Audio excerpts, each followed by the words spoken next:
আসসালামু আলাইকুম। লাউ রান্না করব চিংড়ি দিয়ে। কেটে কেটে এর লাউ কিন্তু আমি কাটার আগে ছিলার আগেই ধুয়েছি, ছিলার পরে কাটার পরে আর ধুই নাই। পাতিল বসিয়ে দিয়েছি।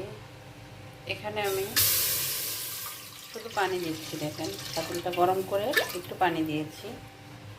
এখন এখানে আমি মশলা দিয়ে দিচ্ছি হলুদ। এখানে মরিচের গুঁড়া দিব না, কাঁচা মরিচ দিব। এখানে কিন্তু কোনো তেল দেই নাই, শুধু পানি। ধনিয়ার গুঁড়া, সব মশলাই অল্প অল্প, একটু আদা রসুন বাটা দেখেন অল্প করে দিচ্ছি। এখন এখানে চিংড়িটা দিয়ে দিব।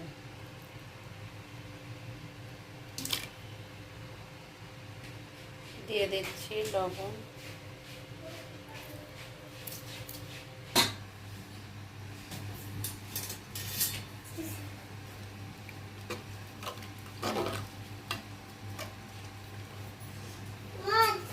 একটা বলক চলে আসতেছে। আমি এখন এখানে ভালো করে বলক আসার পরে দিয়ে দিব লাউ।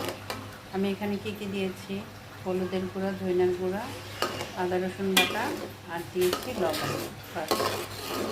এভাবে একদিন লাউ রান্না করে খেয়ে দেখবেন। আমি একদম লাস্ট পর্যন্ত দেখাবো। এখন আমি লাউটা দেবো আস্তে আস্তে।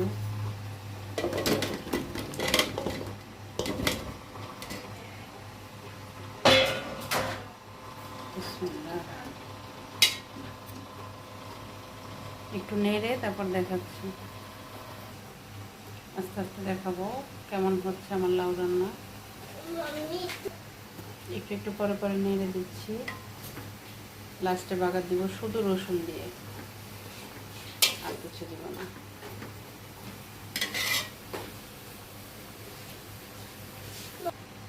কমে কত অল্প হয়ে গেছে দেখছেন।